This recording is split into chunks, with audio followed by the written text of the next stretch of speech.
Les jeux vidéo peuvent-ils contribuer au développement des enfants? Aujourd'hui, les jeux vidéo sont omniprésents dans la vie des jeunes, au point qu'il est devenu presque impossible d'en parler sans susciter un débat. Certains parents et éducateurs estiment qu'ils nuisent aux études et aux relations sociales, tandis que d'autres y voient des opportunités d'apprentissage et de développement. À mon avis, les jeux vidéo peuvent effectivement contribuer positivement au développement des enfants, mais seulement dans des conditions bien définies et avec un encadrement approprié. D'abord, il est important de souligner que certains jeux vidéo sollicitent des compétences intellectuelles complexes. Par exemple, les jeux de stratégie comme Civilization ou Age of Empires demandent aux joueurs de planifier plusieurs étapes à l'avance, de gérer des ressources, d'établir des priorités et d'anticiper les actions de leurs adversaires. Ces activités sollicitent la pensée critique, la prise de décision rapide et la gestion multitâche. Des jeux plus récents, comme Portal ou The Legend of Zelda, Breath of the Wild, impliquent des énigmes et des défis qui requièrent de la logique, de la créativité et une vision spatiale développée. Ces types d'exercices interactifs sont parfois plus engageants pour un enfant qu'un exercice traditionnel sur papier, ce qui peut stimuler la motivation cognitive et renforcer certaines habiletés que l'on retrouve également dans les contextes scolaires. Ensuite, contrairement à l'idée reçue selon laquelle les jeux vidéo isolent donc les enfants, beaucoup de jeux contemporains favorisent la collaboration.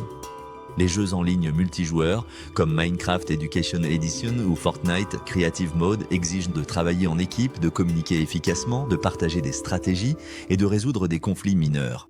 Ce type de dynamique peut renforcer les compétences sociales, apprendre à coopérer et même encourager le leadership chez certains joueurs. De plus, jouer avec des pairs ou des membres de la famille peut enrichir les relations sociales réelles, car cela crée des occasions d'échanger, de planifier ensemble et de célébrer des réussites collectives. Dans ce contexte, les jeux vidéo deviennent un outil de socialisation et non un simple divertissement isolant. Cela dit, il serait simpliste d'affirmer que tous les jeux vidéo sont automatiquement bénéfiques.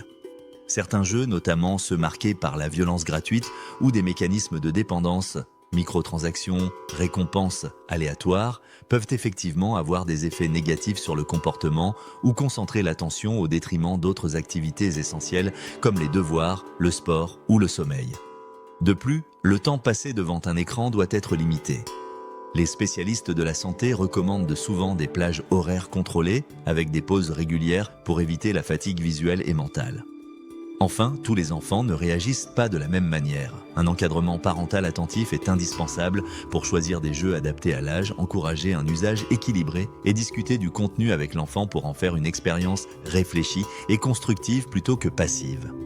En résumé, je suis convaincu que les jeux vidéo peuvent contribuer positivement au développement des enfants, à condition qu'on les utilise de manière encadrée, réfléchie et équilibrée.